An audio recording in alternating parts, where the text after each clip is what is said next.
well as on Zoom, and so I'm going to go through the list of testifiers just so we can go here. We'll start with, and we'll give a couple minutes to Angela Dawson. She's the co-founder and president and CEO of 40 Acres Co-op, and it's my understanding she's going to be on Zoom. Ms. Dawson, are you there? I'm here. Good All afternoon. right, I just want to make sure that we can hear you correctly. And as I often mention to everyone, whenever I'm doing these bigger hearings like this, I will be very strict around the time just because I want to make sure that we give everyone equal opportunity to be heard and to talk about things from their perspective. And we'll start that 2-minute clock once you start speaking. So for the record, if you'd be so kind as to say your name and where you're from, and please share your testimony with us. Ms. Dawson. Good afternoon, Chair, and thank you, committee, for having me. My name is Angela Dawson. I am president and CEO of the 40 Acre Cooperative and also a co-founder of The Great Rise. 40 Acre Cooperative is the first national Black cooperative since the Reconstruction era and the only Black Indigenous farmer-led cooperative in our region.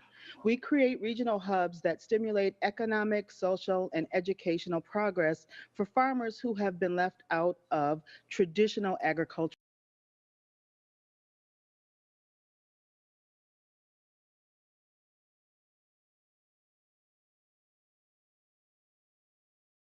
Programs. And we provide resources and support to help people all along the supply chain in agriculture, including small business and entrepreneur operations. I'm also affiliated with the Great Rise, which is Minnesota's first equity-based cannabis advocacy organization. And we're working to raise our voice for not only farmers, but also people who have been most harmed by the prohibition of cannabis over the past few decades. We're all in support of smart legalization in our state. I did want to mention that it's important that I mention my history here with being a fourth generation farmer. And it's only important because I know there's certain agricultural programs that have been set aside in the Department of Agriculture, but farmers, Black and Indigenous farmers specifically in the state, have been left out of most agricultural programs. And the economic and educational barriers that we face in running our businesses are all across the spectrum. Up here in Pine County, Minnesota, where I farm, I have hired over the last 2 years of having my licensed hemp farm about 25 rural neighbors here. And I mentioned this because there's so much in this state that we can be so proud of with our economic and environmental stewardship. But there's a lot that we need to do here in terms of offering opportunities for ownership, land ownership, and a business ownership within this cannabis supply chain. All right, thank you, Ms. Dawson. Ms. Dawson, your 2 minutes is up, but you had some really rich things to say. And I will go to the committee and see if there are any questions. If you have additional information that you want supplied to this committee or the author, please feel free to put that additional information in writing and submit it to us, and we will certainly make certain that it gets to the right place or space because we want you to be heard, okay? Thank you so much. I just want to say we care so much about our communities and the economy, and I appreciate your time. And to the committee, any questions for Ms. Dawson? Any questions for Ms. Dawson? Seeing none, thank you so very much, Ms. Dawson, and you have a fabulous day, and I hope that you'll continue to stay on with us. All right, I am now going to Sean Weber. And Sean Weber, is my understanding, is also on, oh, there you are. You are also online. Sean Weber is the owner of Created River Cannabis Company and the president of Minnesota Hemp Growers Cooperative. Thank you for being with us. 2 minutes, and again, the same invitation that I gave Ms. Dawson, in the event that your comments are longer than the prescribed amount of time, feel free to submit that information and we'll certainly circulate it to the body. So with that being said, welcome to the committee. State your name for the record and where you're from, and then go forward with your testimony. As soon as you start talking, we'll start our clock. Go ahead, Mr. Weber. Very good. Very good. Thank you. My name is Sean Weber. I am the founder of Crested River Cannabis out in Morgan, Minnesota, which is about 2.5 hours southwest of you, by Redwood Falls. I am also the president of the Minnesota Hemp Growers Co-op. Now, I appreciate you guys taking the time to hear us out. I echo everything that Angela stated, but more I'm going to focus on the rural opportunities revolving this bill. Since I incorporated in 2019, I have 5 full-time employees. Seasonally, we are up to 15 full-time employees. I could double my staff, but I am reluctant due to the uncertainty in the market. I am more than confident that when this bill passes and we continue on with our business plan, we will employ upwards to 35 people here in Morgan. Now, that would make us the 2nd largest employer in our small community, the largest being the local farm co-op.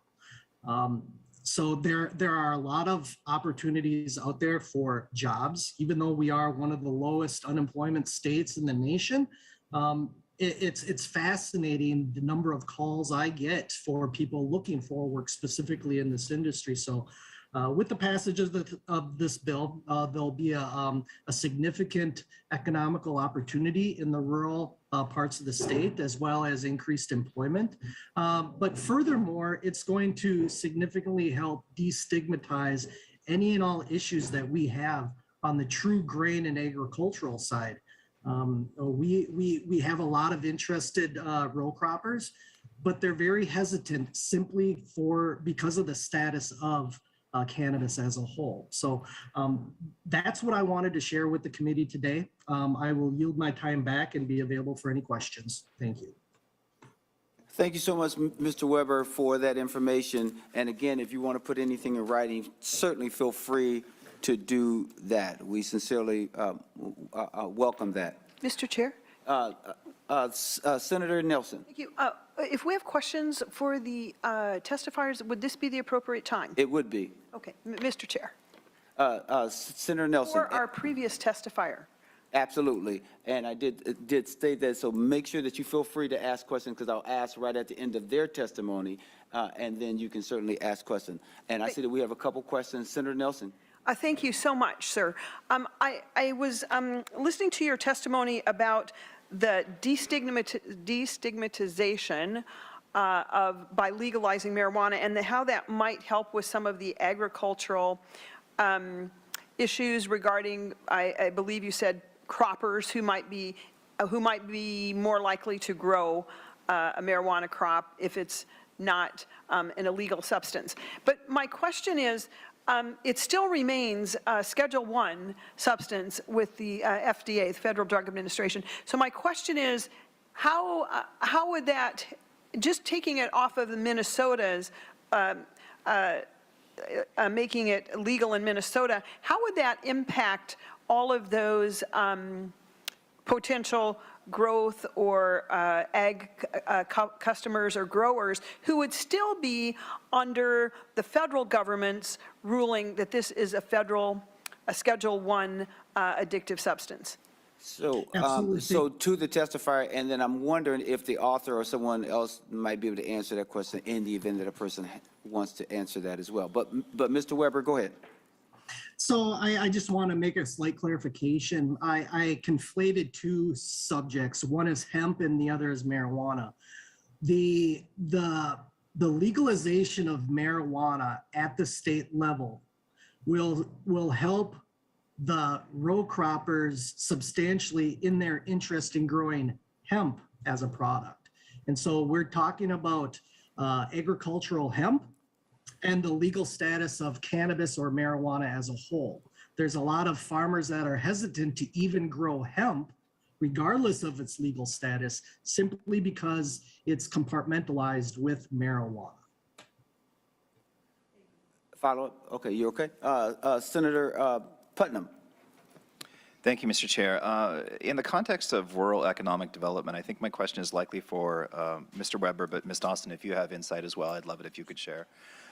My question has to do with exactly what Mr. Weber was talking about, and that's hemp and cannabis.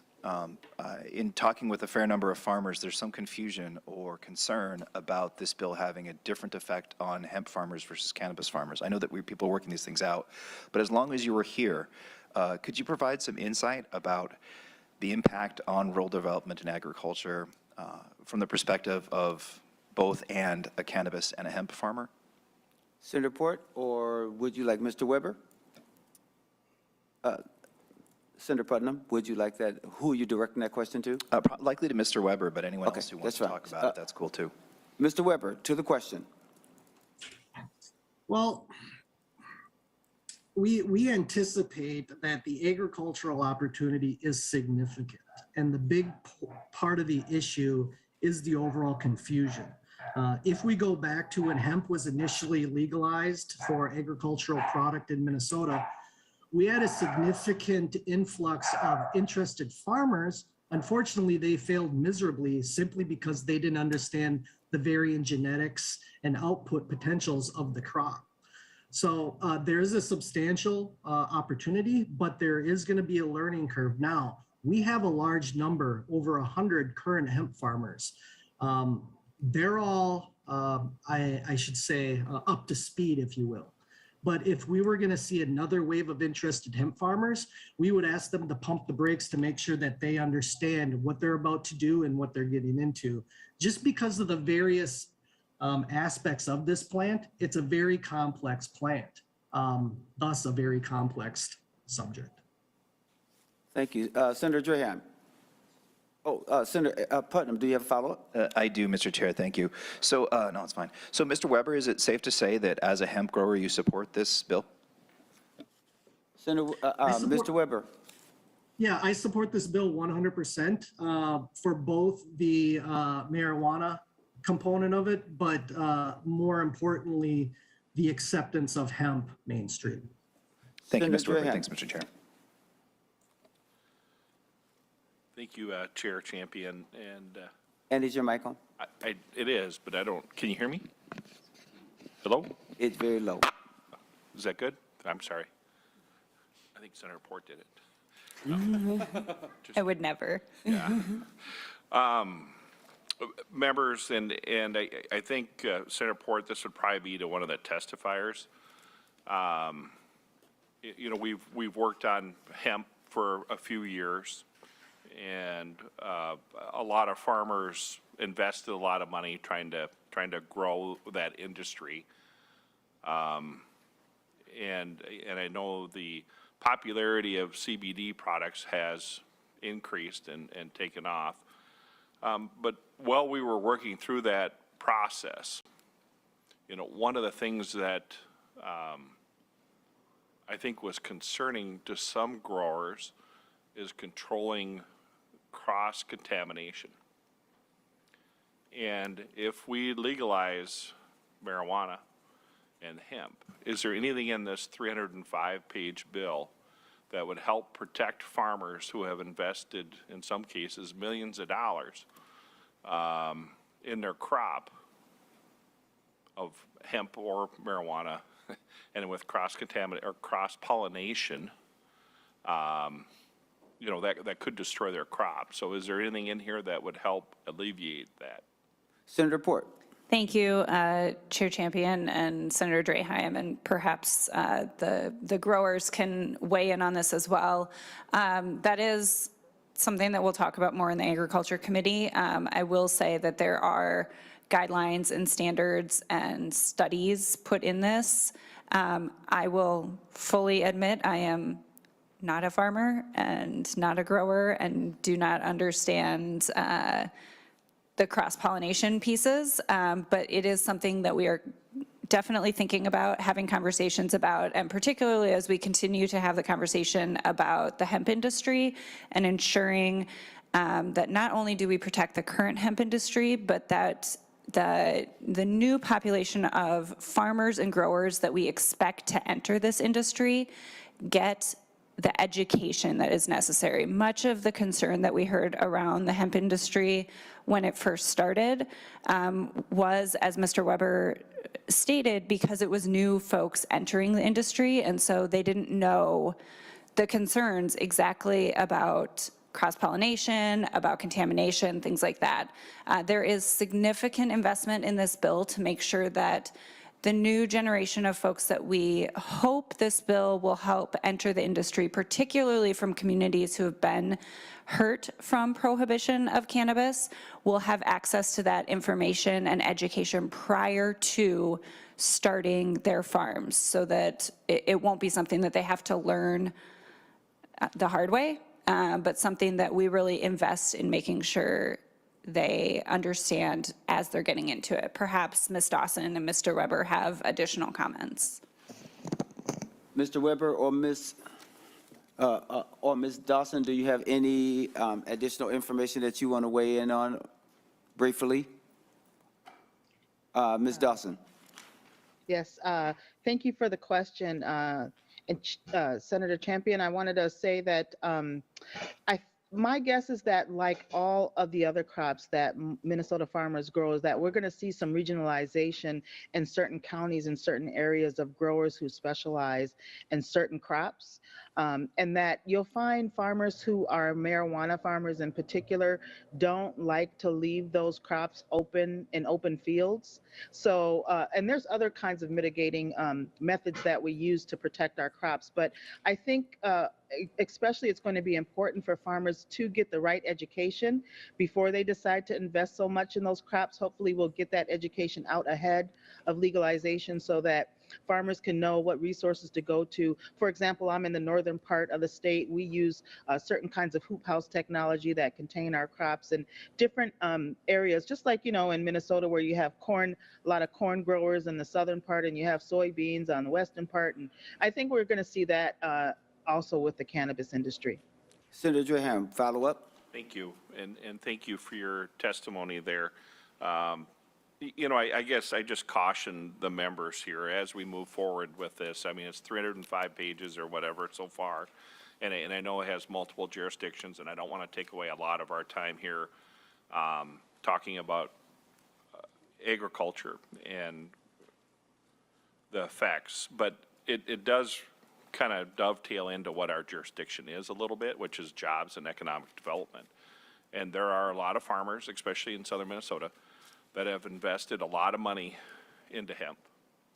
And if this is rolled out improperly, it could destroy a lot of communities.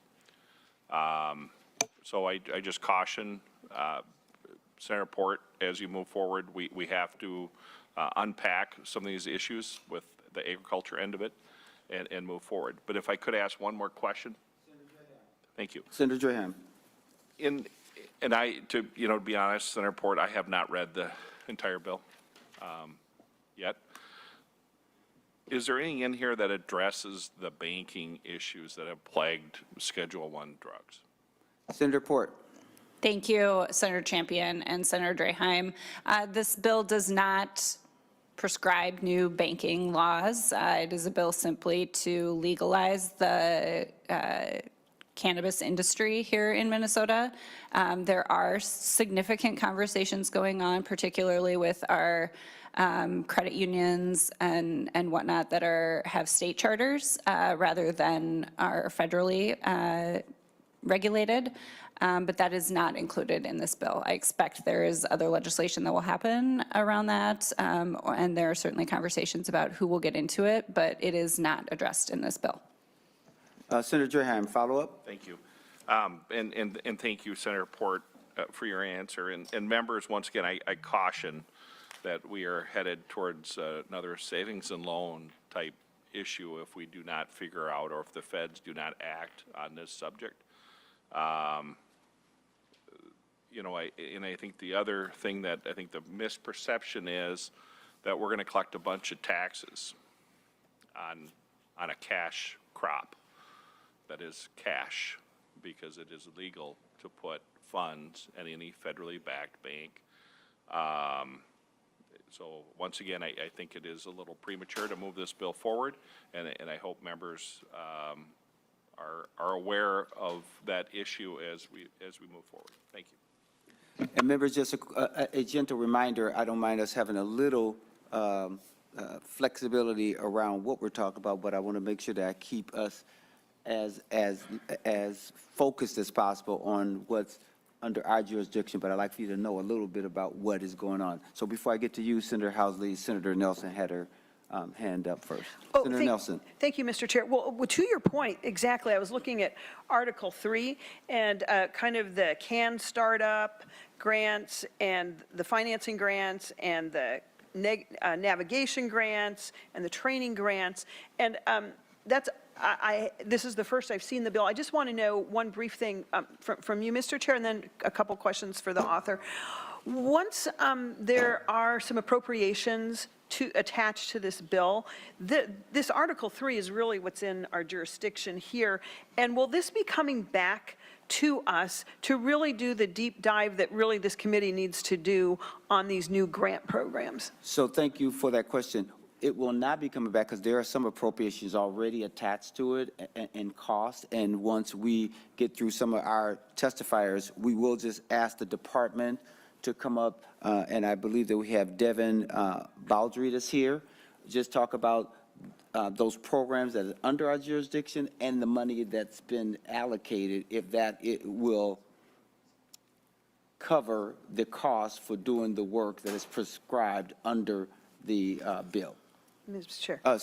Senator Nelson. Oh, thank you, Mr. Chair. So my questions will be specifically about these grants. I'm disappointed that we won't have another chance to take a look at them because it's a lot to take in today without really doing the due diligence necessary, especially in the light of things like feeding our future. We want to make sure that that wasn't this area, but I'm just saying we want to make sure that as grants come forward that we have really done our due diligence to make sure the programs are doing what they're intended to do. So I'll save my questions for later today after I hear from the department on these grants. Thank you so much.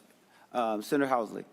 Thank you, Mr. Chair. And my question was along the lines of Senator Nelson, since, I mean, I would like to see the bill back here after there are the appropriations, because this is the committee where that should all be vetted, and it's a 300-page bill that we've just seen now. And there's other bills on the agenda today. It's not nearly enough time for us to go through all of this, so I would like to go on the record that we would like to have it come back after appropriations. And your point is well taken. We did send this out some time ago and wanted to really make sure that we gave you as much lead time as possible and pointed you to the specific provisions in this large bill that will really pertain to us. So let's, have an opportunity to talk to the department and others specifically around those things that pertain to us, and then let's see how much ground that we can cover. Senator Nelson. One brief question then to follow up. So, but it would be going to finance. So, I mean, there must just be another look. There just must. Yes, and thank you, Senator Nelson, for that question. Before some of you got in the room, the author did talk about the fact that this bill is going to make roughly 18 stops, if my memory serves me correctly, one being finance, another being ag. So every aspect of this bill that requires another committee to touch it will touch it. So it's not going to the floor from here. In fact, it's my understanding that it's going to state and local governments from here. Senator Nelson. Thank you, Mr. Chair. I would just add that I would feel better if we had a chance to touch it again in your esteemed committee here so we can give it all the due diligence. Thank you, Well, Mr. thank Chair. you, because I love nice touches, but I'm not going to touch this one again. So let me just say that for the record. But we'll look at it because I really do want to make sure that you get the information, and there's enough places or spaces where I think that we'll be able to flesh out some of these things, and we're going to flesh out some of the things that you wanted to know about, Senator Housley, around the grant programs that are in Article 3. Okay? So with that being said, I'm going to go to Anthony Newby, who's the owner and CEO of Cultivated CBD and board member of U.S. Hemp Roundtable and Minority Cannabis Business Association. Mr. Newby, you'll be given 2 minutes, so as soon as you start speaking, we will start our clock. So say your name for the record and who you're with, and go forward, Mr. Newby. Thank you so much, Mr. Newby. Thank you, Honorable Chair and committee members. My name is Anthony Newby, and I'm here today to speak on the training and tech support programs that were earlier outlined and support the passage of this bill. I own Cultivated CBD It's a CBD cannabis company based right here in downtown Minneapolis. We've been open for 5 years. I also serve on boards of directors of the U.S. Hemp Roundtable, U.S. Hemp Growers Cooperative, Minnesota Normal, and an advisory board member from Minnesota is Ready Coalition. I'm speaking today again from downtown Minneapolis. And why do I share some of these credentials with you? It's not to sell or promote my company, but it's to highlight what's possible for small businesses throughout the state in this industry. My business is a micro version of the massive economic opportunity for all Minnesotans. As for the grant programs, the Can Start, Can Navigate, Can Train programs, these grants, rather than programs that may be considered sidebar addendums to legalization, these grants, in my opinion, should be considered much akin to the support we provide traditional farmers in this state, i.e. corn and soybean farmers. We allocate tens of millions in budget appropriations to support those farmers, as we should. It's not an equity handout. That's not free money. That's not an unfair advantage. We all understand those are resources necessary to allow our farmers to compete in this state. We all support it. And we ought to do the same with these grant programs as cannabis emerges as an economy. We all see the inequities in this state. We hear about it. We hear the talk about downtown and it's dangerous and don't drive, don't go to the Mall of America, right? We have all of these tensions in the state related to race, inequality, urban-rural divide. And this economy offers an opportunity to narrow some of those gaps, but not without support. Not without targeted investments like we do, again, in other industries like traditional farming. And these grants often offer an opportunity to do that. I know you all will do your due diligence in the details of those grant programs, but I just wanted to take a moment to reframe them, not as equity addendums, but a major part of the economy. Thank you, Mr. Newby. As I made the invitation earlier, and I'm not sure, Mr. Newby, if you're on the line when I said that I know that there's a lot more wonderful and rich things that you'd like to talk about. Make sure if you so desire, send us a white paper or a letter, and I'll make sure that is circulated to this wonderful committee, okay? Any questions for the testifier? Seeing none, thank you, Mr. Newby. I will now go to Lauren Slot-Horst. She's the Director of Workplace Management and Workforce Development Policy with the Chamber. Is she online? Nope, she's. All right, we will go on. She submitted a letter, so. Okay. She submitted a letter, and we'll circulate that to you as well. Kara Schultz with the Burnsville City Council. And as she's coming forth, if we could also have John Hoschladen, President of Minnesota Trucking Association, if you would sit beside her, and Senator Port can sit in the middle there. And we'll go in that order. Ms. Schultz, you'll be given 2 minutes as well, and then Mr. Hoschladen, then you can follow. Please make sure that you state your name for the record, and you can go forward with your testimony. And you can sign the docket afterwards. There you go. Thank you, Ms. Schultz. I'm quick. I can write quick. You're good. Thank you, Chair and committee members. I am Kara Schultz, and I own the Flower Pot, a holistic wellness store in Minnesota, and I'm here representing a group of South Metro and South Minnesota farmers and retailers. I'm also a member of the Libertarian Party of Minnesota and a member of the Association of Arab American Elected Officials. Additionally, I am a member of the City Council, serving the residents of Burnsville, one of the most demographically diverse cities with the highest percentage of naturally affordable housing in the metro area.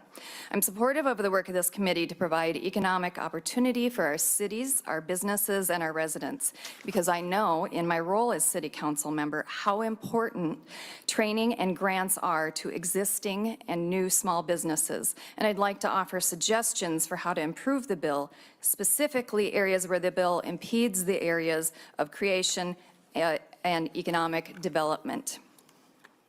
As presently written, our current businesses, some of whom have been growing, producing, and selling hemp products for years, do not receive priority in getting a license, grants to foot the estimated $150,000 to $200,000 in new compliance costs, and that's just for small retail stores, or for training.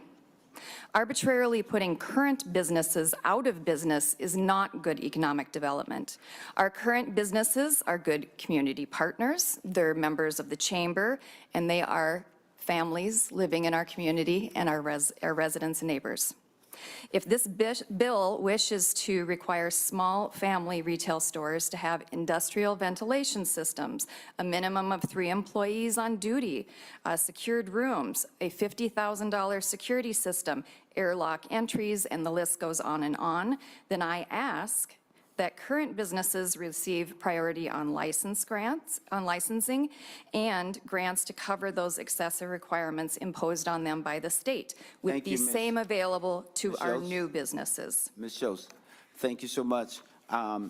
Again, I'll make the same request of you, and we are going to talk a little more about those grants and some of those things in the committee. But you can certainly submit something to the committee, and we'll certainly circulate that because we believe that your concerns should be articulated and shared. Okay?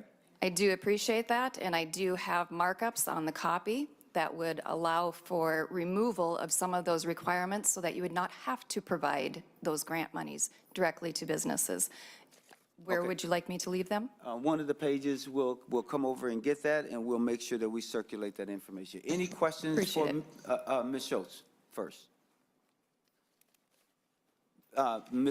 Senator Port, you have a question or a reaction? Okay. Mr. Hasladian.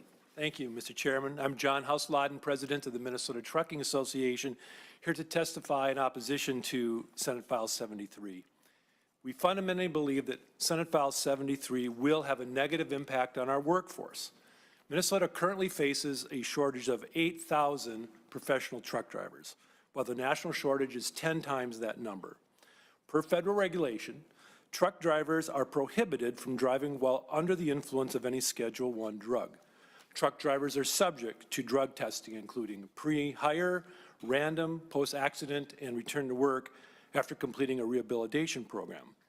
Enacting Senate File 73 into law will not make it legal for persons to consume cannabis and drive a commercial vehicle. However, it will very likely raise the fact that persons will consume cannabis and generate a positive drug test due to confusion and misinformation.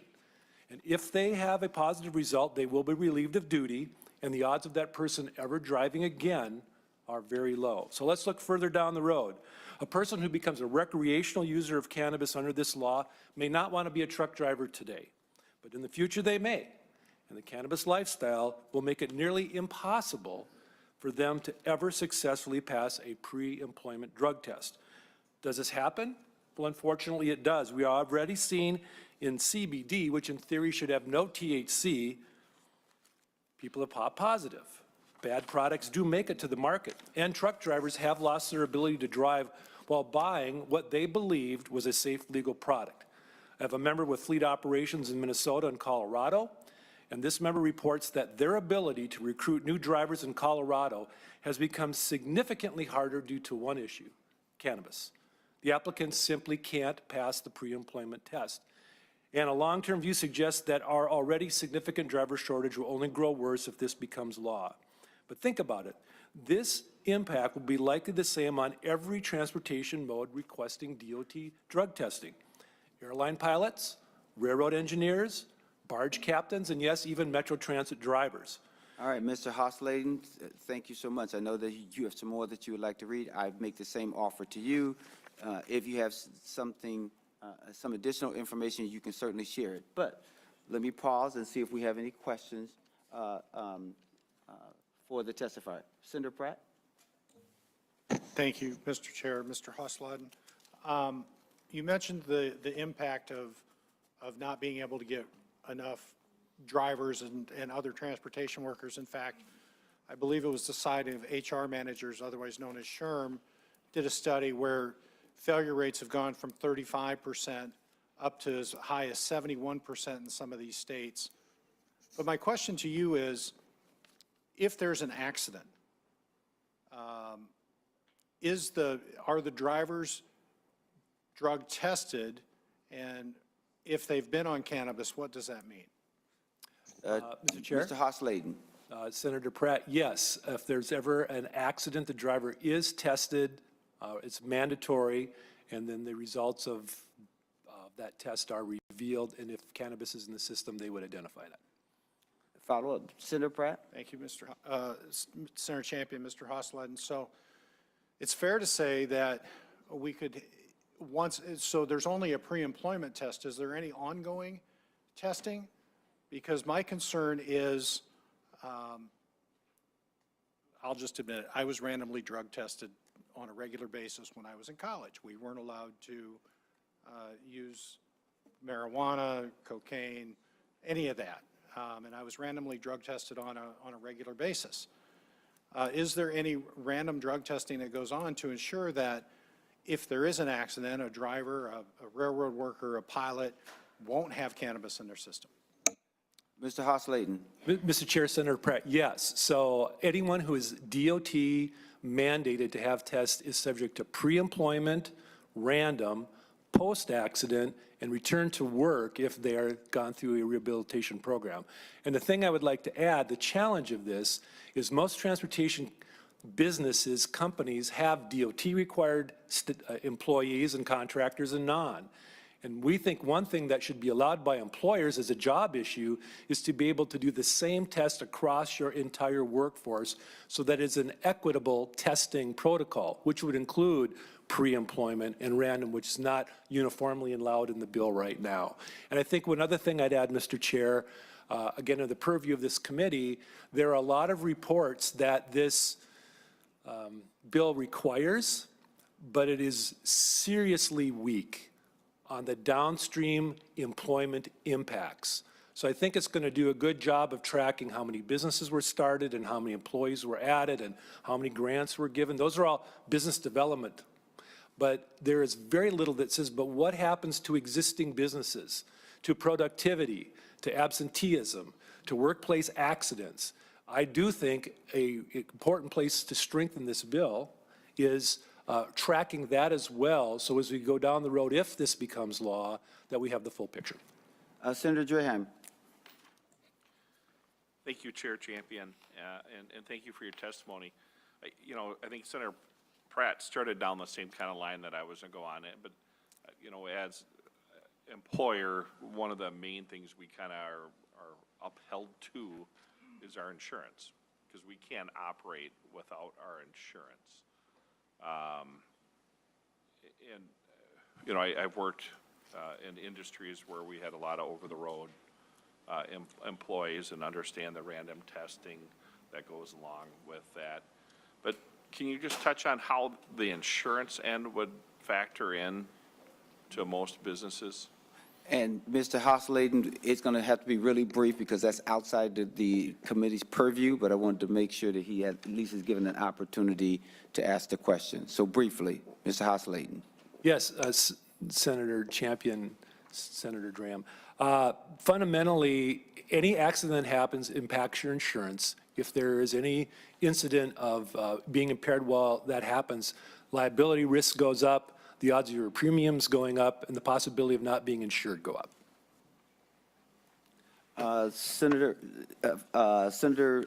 Putnam, and then we're going to Senator Housley. Thank you, Mr. Chair, and thank you, Mr. Hasleden, for your testimony. I think it's pretty clear that no one wants an increase in traffic accidents, and no one wants more people doing any part of any job under the influence of anything. This question, I think, is probably for Senator Port, in that my understanding is that there are some revisions in testing procedures across the board in lots of different industries in this bill.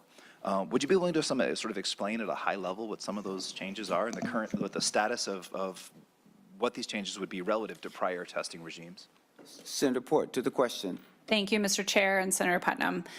There are provisions in this bill that require, if you have a job that has a safety component, if you operate a forklift, if you are responsible for the care of children, if you are sort of things like that fall into your job could harm other people sort of job. There are provisions that allow for testing. What it does not allow for in this bill is for employers to decide to randomly or not randomly test employees for a product that will now be legal. So that is sort of where the line is drawn. If you have a job currently that like has a safety component, you can still be tested and you can still be prohibited from using cannabis. But if you are just a worker, your boss can't say, I'm going to drug test you for a legal substance that can stay in your system for 30 days and then fire you based on that drug test. It's a critical piece of the undoing, as many of our testifiers talked about, undoing sort of the ideas and the prejudices against the cannabis, people who consume cannabis. I will also say, as far as driving goes, though we will discuss this much more in transportation, alcohol is the outlier for testing on the road. It is the only substance that we have a test for, though the thing that's illegal is not driving after you have consumed alcohol, it is driving while impaired. And you can be impaired by many things other than alcohol. And we have tests for those. We have roadside sobriety tests that test whether a driver is impaired. We also have a breathalyzer and blood alcohol test because after years of study, there was a direct correlation between your blood alcohol level and your level of impairment. That is not the case for almost any other substance, no other substance that we have found. We do have significant money in this bill to continue to work on an oral test that can be given on the road, and we are committed to continuing to work with law enforcement on that. But we know law enforcement can already test for impaired drivers, which is what is against the law. And so that is a piece we are committed to because exactly like you said, Senator Putnam, no one wants more accidents. No one wants people to be driving while impaired, which the last piece I'll add is there is also education in this bill, especially to young people, but public education in general about the dangers of driving while impaired. Senator Housley and the others, I want to just remind you all, I'm trying to move us forward so we can get to that Article 3. Senator Housley. Thank you, Mr. Chair. I have so many questions on what was just said by Senator Port, but I'm going to save those. I will go back to my original question, and it's for you, Mr. House-Ladden. You described the shortage in truck drivers that you have already and how this would further decrease those folks who would want to choose this route of employment, no pun intended. But I was sitting here thinking, we just did a kitchen remodel, and the delays in getting product for the kitchen, it took 1 year to get a refrigerator because they just couldn't get it from point A to point B. What will this bill do to, what impact might have it, what might it have on the supply chain? To the testifier briefly, because this is outside the committee's jurisdiction, but I just will give you 30 seconds to briefly deal with this. Mr. Chair, Senator, I think the supply chain is jobs.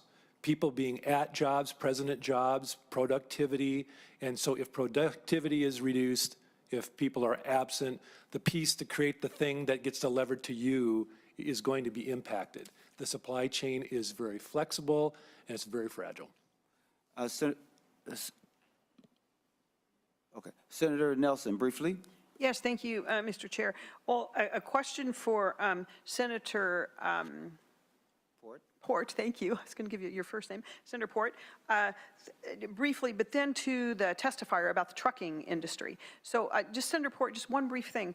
When you were talking about impaired driving, and that's been one of the big concerns, is the field sobriety test, which is, we don't have a breathalyzer, but is that what you see as the field sobriety test functionally, is that upheld in courts of law? And can they do that test right by the roadside? Senator Port, And even though this is something that's going to be dealt with in judiciary, is that right? Senator Port, briefly. Thank you, Chair Champion and Senator Nelson. It's my understanding, yes. And we will discuss that at length in judiciary, I imagine. Senator Nelson. Mr. Chair, thank you. I just need to get a little bit of clarity on that because that's a pretty important issue. Yeah. Public safety is, number one. Mr. Hoslottin, thank you so much for being here. We so appreciate the truckers. You get goods to market, and we're just not used to having these supply chain shortages, and we still are. And we really appreciate the truckers who continued trucking even throughout the pandemic and the challenges there. My question is, how does this work, assuming that Senator Port's bill passes and marijuana becomes legal in our state, recreational marijuana? How does that work for a trucking company? Because you don't just truck like within Minnesota borders. So I'm assuming your truckers truck all across the nation from state to state. In some states, marijuana is legal, some is not. I don't know, is this going to further impact then your ability to hire people who can not just drive in Minnesota, but other states because they're not using marijuana? And just due to time, I'll ask you the second question at the same time here. Does this mean, if this bill were enacted in its current state, does this mean, would you have to then universally test all of your drivers on a daily basis? I'm just wondering how that would, how making sure that you have drivers who are not impaired with this now legalized mind-altering drug, how would you implement that? And would that mean more testing? I kind of help shed some light on that for me. To the testifier, and I'm certain that the trucking company deals with this right now, because if they're a nationwide company or they drive across many, boundaries, they already have to deal with this. So briefly, because that's outside of our purview, but I still want to make sure that I'm being as thoughtful to our members. Briefly. Second half, Senator, Mr. Chair, Senator Nelson. Second question first, it won't change the frequency of testing that is mandated now. So just again to restate, cannabis, THC, marijuana, whatever you want to call it, is prohibited in any form. You can't even just have it in your vehicle. So it doesn't change the legality of it. What it changes is the likelihood that someone is going to be tested positive and not be able to drive. And I would say every state that legalizes recreational marijuana continually reduces the net of potential drivers so that nationwide it is shrinking. Thank you. That's my answer. So last question on this issue would be Senator Draheim before I go forward. Senator Draheim. Thank you, Chair, and thank you both. I guess a couple comments first. We, last couple years, we had quite a bit of discussion on tobacco and raising the age of tobacco. And yet we had spent millions and millions and millions of dollars every year educating people on the harms of tobacco since I was a little boy, which is a long time ago. So I don't think the education piece really helps jobs and what we're doing here when it comes to this subject matter. But my main question is on the impaired test.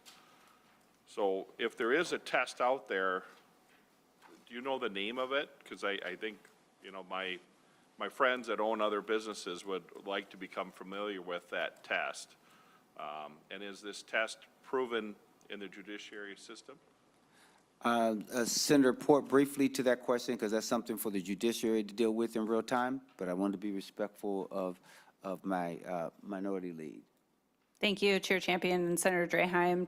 There is not an oral test at this point. There is the field sobriety tests that police officers do on the side of the road every day that tests for impairment, and they use for all sorts of substances currently. But Senator Draheim. thank you, but nothing specifically for marijuana. The research I have done the last year, there's stuff that we're working on, but nothing that an employer could use that would be on the spot or the law enforcement could use that the courts would back. Is that your understanding also? Senator Port. Thank you, Senator Champion, Senator Draheim, that's correct. All right. And then one last question that has Senator to do Draheim. with jobs. You know, as an employer, I never had employees over state line, but I know there are many businesses in my district that have multiple locations. How do you suggest, or is there any in this bill that addresses that multi-state issue for employers in Minnesota? Because I go down to Iowa now in my new district. So would there be anything in here that would help guide our businesses? Senator Port. Thank you, Senator Champion, Chair Champion, and Senator Draheim. There's nothing specific to this bill about that. There's businesses that operate across state lines and multiple state lines all over the country. They are used to following the laws in each of those states and jurisdictions that they work in. This would be exactly the same. So the other testifier that we have is going to be Anna Buckholtz. She's a legislative and coalitions director for Americans for Prosperity, Minnesota. So if you introduce yourself for the record, and once you start speaking, we're going to give you 2 minutes to the testifier. Go forward. Thank you. Thank you so much, Mr. Chair, and good afternoon, members of the committee. My name, as the chair mentioned, is Rayanna Buckles, and I am the Legislative and Coalitions Director for Americans for Prosperity. AFP believes in a dignified approach to public policy, advocating for bottom-up solutions that help every individual achieve their full potential. We also believe in second chances and empowering individuals to use their experiences to make a positive impact for themselves and their community. Senate File 73 is a great example of a transformational measure that will unleash a new market for jobs and economic growth in our state. With regard to certain employment provisions within the bill, such as those listed in Section 19, we would like to see some adjustments that don't exclude such a large number of people from entering the industry. We believe that any type of employment or business restrictions based on criminal record must be for offenses that are directly related to the industry or position itself. We view the language as currently written as an additional barrier to second chance hiring and opportunities in this new industry. In addition, it is our belief that states should neither force nor prohibit employers to complete drug tests. We also recommend that language be added for the Office of Cannabis Management to require an annual market analysis, and that there be public input hearings to hear from stakeholders, potential new applicants, and consumers. We view this as vital to ensure another layer of transparency and accountability for this new government agency. Overall, we are very supportive of this legislation, and we strongly advise against overly prescriptive regulations that could impose unnecessary hurdles, especially in this market's infancy. The bill should be positioned to legalize the market with appropriate safeguards in place, and as we learn what works and what doesn't, then revisit the needs for additional structures. We thank Senator Port for shepherding this legislation through and taking into consideration all of the various stakeholders and individuals impacted. Thank you. Any questions to the testifier? Seeing none, thank you so much. I'm going to also ask if Devin Beaudry from Deed to come forward. And Mr. Beaudry, if you'd be so kind, we know that in Article 3, there are grant programs, and I know that Senator Port did speak a little bit about those programs, but I'm going to ask you to go through those. And then my second question is going to be, whether the money articulated in the governor's proposal reflects what the department needs for this work or not. So let's start with the Can Start program. Can you just briefly tell the committee what that's for? Yes. Thank you, Mr. Chair and members of the committee. My name is Devin Beaudry, Legislative Liaison at Deed. The Can Starter program, think business financing. It looks, I think Senator Port and Ms. Doyle-Fontaine did a good job explaining it. But I'll just say that the language in the bill looks very similar to the Emerging Entrepreneur Loan Program, which is a program that is frankly older than me, so Deed has a lot of experience in running that. All right, Please. were you going to say something else on that? I was just going to move to the next program. All right, and the next program, Can Navigate? Can you explain it a little bit? Thank you, Mr. Chair. Can navigate, think technical assistance, so making sure that businesses are able to receive the education to kind of navigate the regulatory components of starting their business. And last but certainly not least, I believe the other third program is called Can Train. Can you talk a little about that? Yes, thank you, Mr. Chair. Can Train, just doing the full spectrum here is just the workforce development side, so it'd be grants either to organizations to help train or grants to individuals to seek that training. And I noticed that in the bill, that the money for each of those programs is blank, but we also recognize that the governor had put a proposal forward that had money allocated. So maybe we'll start with Senator Port about what's blank there and how we're going to figure out exactly what that dollar amount there, and then Mr. Baldry can talk about whether the governor's allocation is what the department needs to fulfill the responsibilities articulated in the bill. So, Senator Port. Thank you, Chair Champion. Yes, the numbers are blank for the moment because we don't have our fiscal note back yet. We have requested it, we're waiting on it, and we should hopefully have it back soon, but we did not want to move forward with numbers that are not accurate and debate numbers that might not be where we actually need to end up. We are working closely with the agencies to have all of these conversations both individually and sort of together. So we feel confident that once we get that fiscal note, it will be the correct amounts that the agencies need, and we will have that conversation broadly in finance. But we are in continued conversation with the governor's office and the agency heads to ensure that all the pieces that they are required to cover in this bill are included in that fiscal note. Mr. Baldry, to the question that I asked. Thank you, Mr. Chair. Yes, in the governor's recommendation, it's 17.1 million across the biennium. You'll see it's not quite split up yet by program, but as we work with Senator Port and others, we'll be able to lay that funding out more directly. But yes, this is enough. So, Senator Draheim. Thank you. How many FTEs then would be in that 17.1? And in the 17.1 just for deed, or is that across the spectrum? Mr. Baldry, to the question.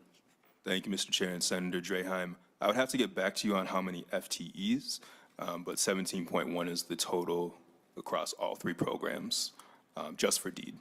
Yep. And what I will do, committee, is once that information becomes available for us and is broken down, I will circulate that to the committee, and in the event that some additional questions are raised, and we can figure out what our next steps should be. Senator Draheim, before I go to Senator Pratt. You know, with Chair Champion, you know, with this being a finance committee, I think we have to have this bill back once we know, we don't know FTEs, we don't know hard numbers yet. I think it is prudent that we at least spend a few minutes on it when the answers are there. So can I get your commitment that you will have it back in committee, like we're going to do with paid family leave? What my commitment will be is that we'll look at the information and we'll certainly talk about it. And if we need to have it back, as I committed with paid family medical leave, that we will get it back in the event that we need to, specifically just on the issues before this committee. Because I do want you to have that information. I'm not trying to hide anything or be non-transparent. Senator Pratt. Well, thank you, Mr. Chair, and I'm going to ask a couple of questions that may have an impact on the fiscal note. And I'm specifically speaking about the agreements that the agency will be entering into. So it says the commissioner shall make, on line 145.13, the commissioner shall make grants that will assist in a broad range of businesses in the legal cannabis industry, including the processing retail sectors. It goes on, and then it says on line 145.18, enter into, that these nonprofits will enter into an agreement with the commissioner that the commissioner shall fund loans that the nonprofit corporation makes to new businesses in the legal cannabis industry, and the commissioner shall review these existing agreements with nonprofit corporations every 5 years. How did you come up with the 5-year time window? Senator Port. I can defer to my expert and have her introduce herself as well. Identify yourself for the record and go forward with the testimony. Thank you, Mr. Chair and members. My name is Layli Fadahi. I am the campaign manager for MN is Ready. We are the state of Minnesota's largest and most diverse coalition of cannabis policy stakeholders, and we have been working extensively and diligently since the introduction of this bill and before to ensure that the questions you all are raising, as well as those of industry or of policy stakeholders, are being addressed as this bill moves forward. Senator Port. Thank you, Senator Chair Champion. And Senator Pratt, these are the same requirements in the emerging, in the programs that DEED currently runs. Senator Pratt. Thank you, Mr. Chair. Well, I think we've all been very concerned about the fraud that can happen very, very quickly. I know Feeding Our Future started in 2017, and 3 years later was taking fraudulent grants. And had we waited 5 years in order to do these reviews, they likely would have been missed. Mr. Chair, to that point, I would like to offer the 825 amendment. Senator Pratt offers the 825 amendment. And I can explain it, Mr. Chair, very quickly while it's being passed out. It simply changes the every 5 years on line 145.20 and 145.21 to annually. And I wanted to get this out as we were talking about the fiscal note to make sure that an annual review was properly reflected in the agency's review of the costs. That is the author's explanation. Senator Port, your thoughts about the amendment, the 825. Thank you, Chair Champion and members. I ask for a no vote on this amendment. In the current programs that DEED runs, they are in consistent contact. There are many other reports that are due. This is just the re-up of the agreement with these businesses. It is not the only reporting that's required, and respectfully, I ask for a no vote. Senator Pratt. Thank you, Mr. Chair, and thank you, Senator Port. Well, we're delving into some new areas and some new businesses. And as you mentioned earlier, due to the banking regulations at the federal level, what typically is more of a cash business. And I have a background of about a decade working in fraud and fraud prevention for a couple of large financial institutions here in the city. And what I do know is that these are businesses, cash businesses tend to be more susceptible to fraud and money laundering and other types of issues.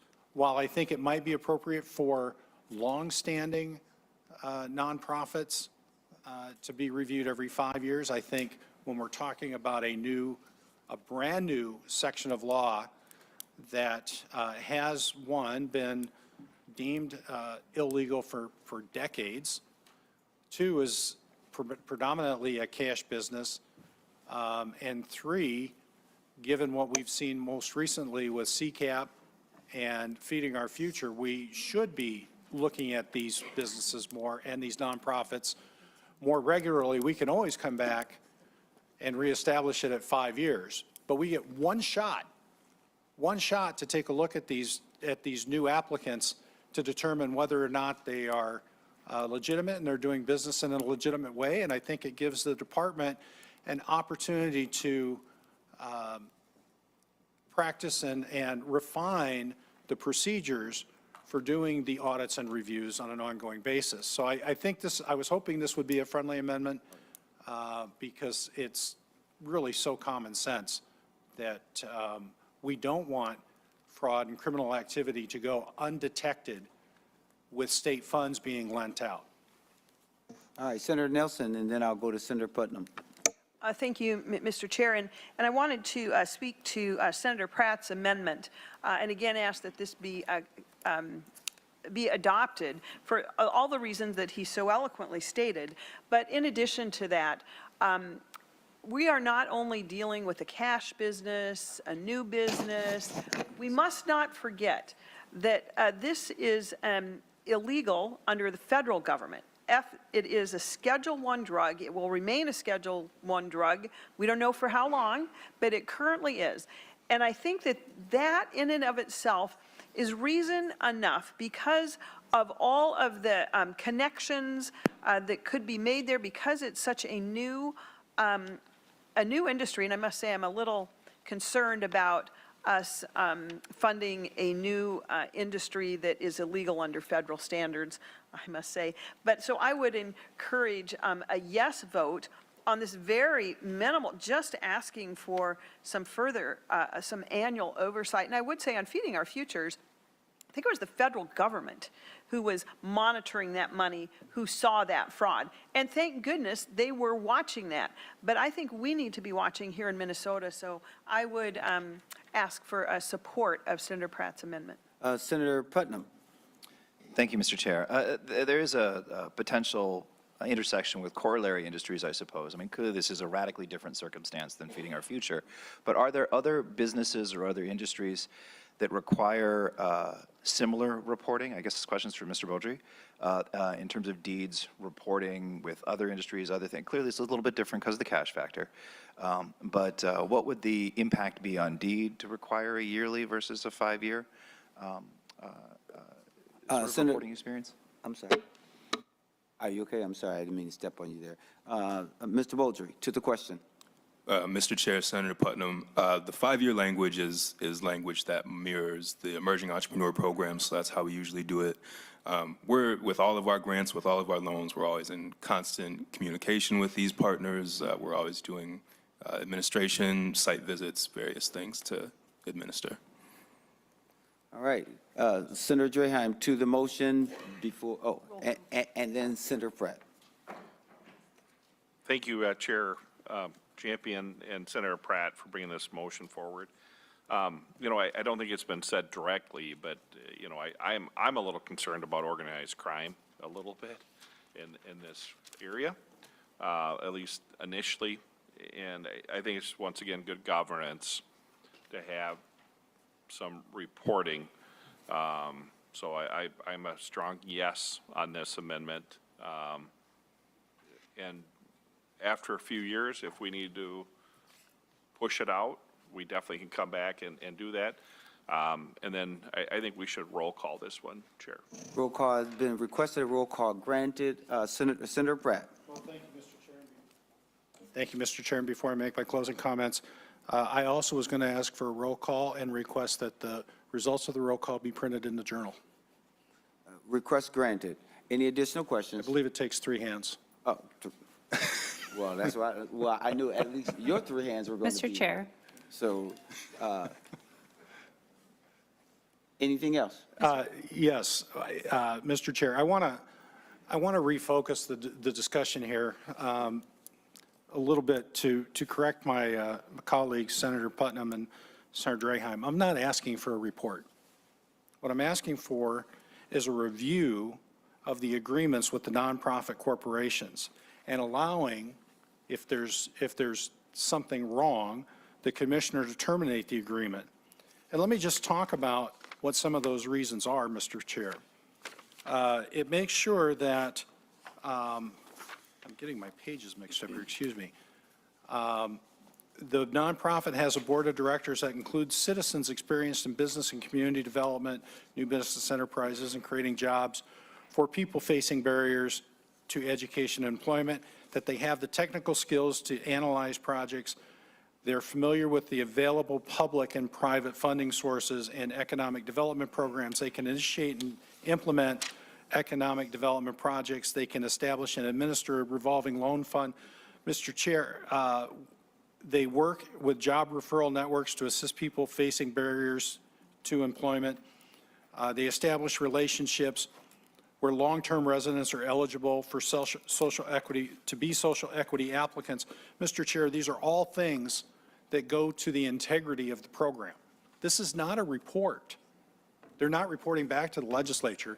This is giving the commissioner the authority, because it says, if I go down to line 14529, loans must be made to businesses that are not likely to undertake the project for which the loans are sought without assistance.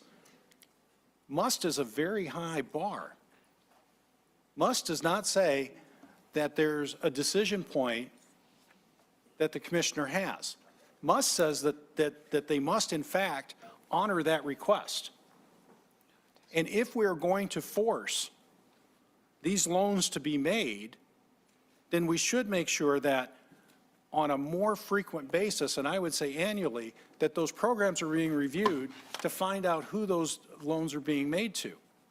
So I'm really not trying to stall the bill here, Mr. Chair. I'm trying to put some teeth behind it because I am very concerned, again, based on my experience in fraud and fraud prevention, to make sure that this is a program that runs in a very lawful way and public monies are not going to be defrauded or used in a way that's not intended by the commissioner.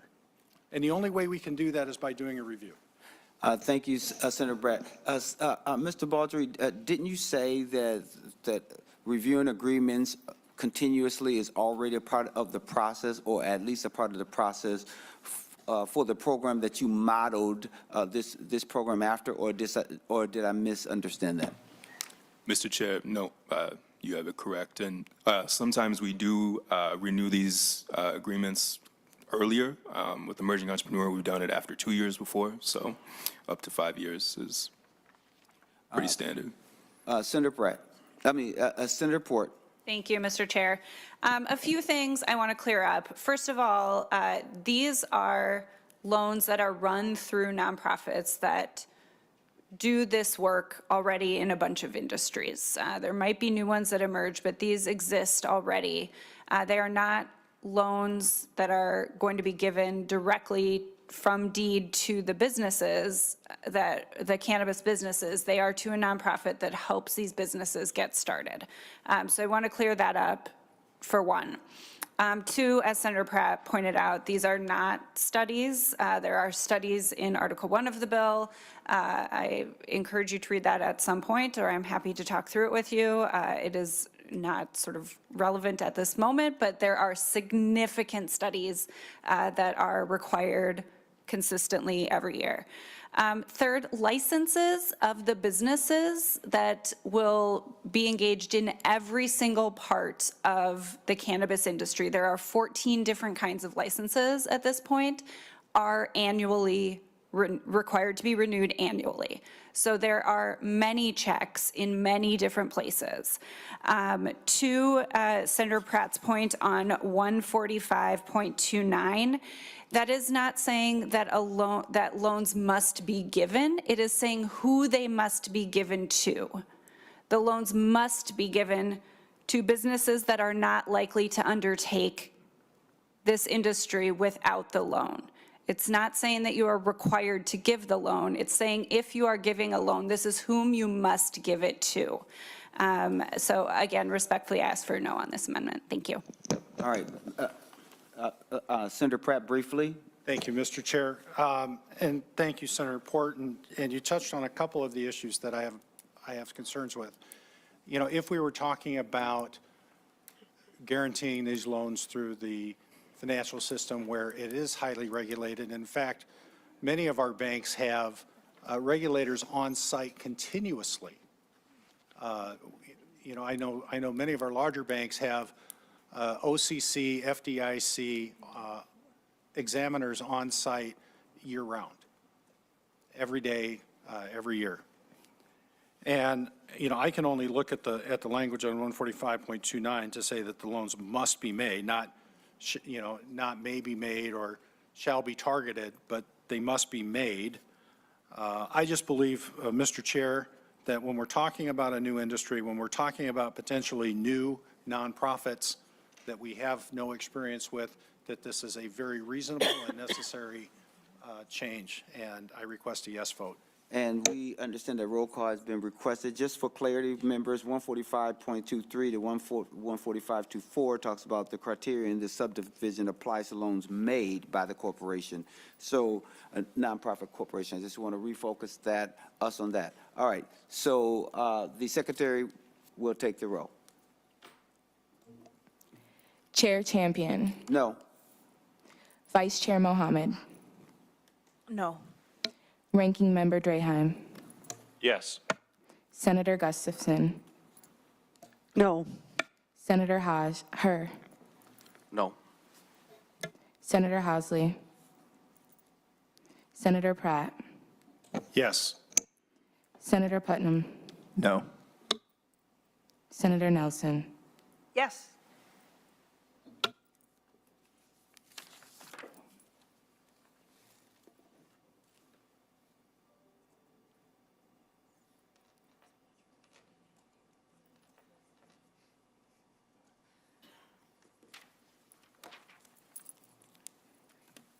There being 3 yes votes or ayes and 5 noes, the motion does not prevail. Any other questions? Now, remember, members, this bill is going to go to state governments, and because there's a fiscal issue, we will certainly more than likely have it come back so that we can deal with the fiscal issues that applies to this committee. I was hoping that we had a fiscal note, but that's only fair. And Senator Mohammed, motion for this particular, briefly, because we do have some other bills that we have to get through today, members, as well. Well, thank you, Mr. Chair, and, you know, I was hoping we would be able to fully vet this bill. My question is on